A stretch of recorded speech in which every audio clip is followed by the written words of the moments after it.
Anak, nandito ka na pala. Akala ko kung ano na nangyari sa'yo. Anong oras na kasi?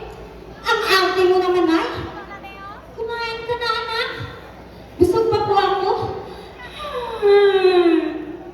Lumipas ang mga araw at hindi ko na malaya na napap.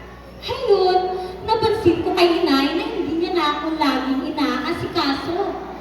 Nakibago ako bigla. Naisip ko, nagsawa na rin siguro. Puno na lang hilata sa